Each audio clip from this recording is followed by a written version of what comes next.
Hi, everybody. I just wanted to come in and introduce you guys to a new series that I am going to be putting out on my channel called the Women of Wisdom series. In today's discussion, I'm talking with Mother Joyce Wells, who is a member of my church, and she's talking about the impact that sugar had on her son and his diagnosis of ADD. I hope you guys will find this video interesting and informative. Part 3 of Mother Joyce Wells Speaks. That's amazing. Now that son now is in his early 40s. I thank God because he's an excellent husband. He's an excellent father. He's a great provider. Mm-hmm. And today he is still focused on his health. Good. He may eat some sweets, but he's not a sweet eater. Mm-hmm. He doesn't eat a lot of sugar. He eats meat. Mm-hmm. He's focused on what goes in his body. He lift weights. Mm-hmm. He's teaching health to his sons. Yes, He is not on any drugs whatsoever. He hesitate to take ibuprofen, Tylenol. Mm-hmm. He's doing well. That's fantastic. And so it's a powerful testimony. Yeah. When I heard your testimony, it was just so compelling because I see my own grandchildren eating sugar and I see the effect it has on them. Mm-hmm. The things that you mentioned, like different learning styles, and then also the level of activity. Yes. You know, kids they don't do hardly anything, and it costs so much money for people to get their kids involved with different activities and stuff. Right. But they need to be active, they need to be mentally active, and then they don't need to eat sugars.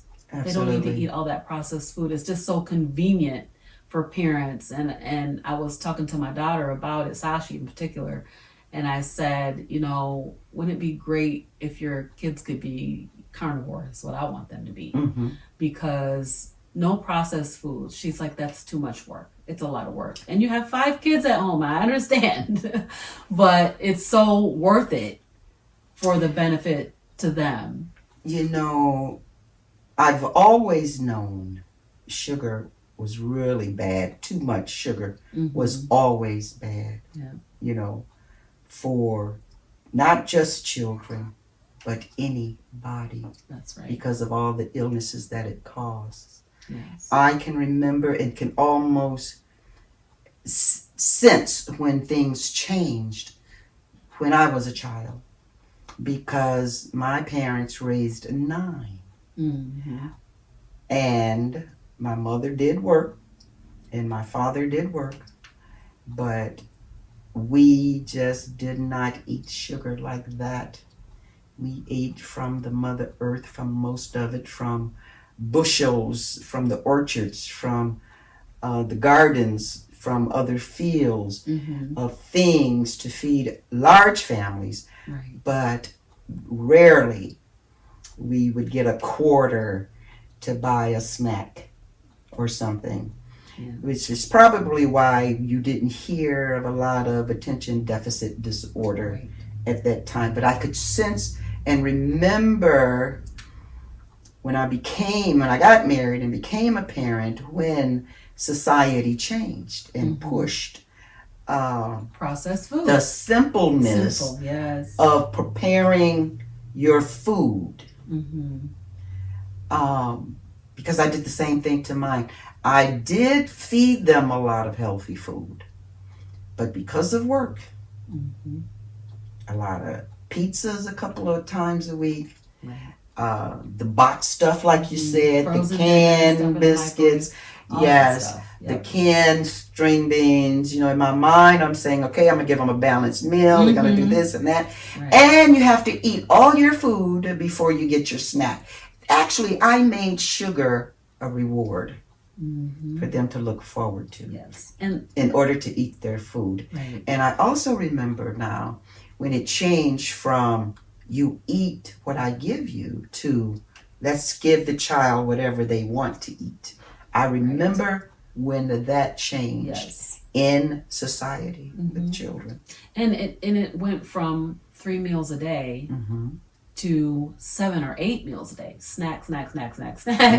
You know, and it's all processed food. It's pretzels and it's cookies and 100-calorie packs. They're 100 calories, but you know, they try to make you think like 100 calories of cookies is the same as 100 calories of broccoli. Right. You know, it's 100 calories, so it's just only 100 calories. Right. So I do remember all of that stuff coming in. I'll just talk a little bit about my testimony of why I eat this way. Okay. And it has to do with the sugar, and it has to do with the proper human diet. What food should a human being, a natural human being, be eating? And if you think about a human being is a meat eater, and people need protein for their bodies. You need protein for your brain. So what happens in your body is you eat all of this sugar, and that sugar is stored on your body as fat, right? And so then now you have years and years worth of sugar stored on your body.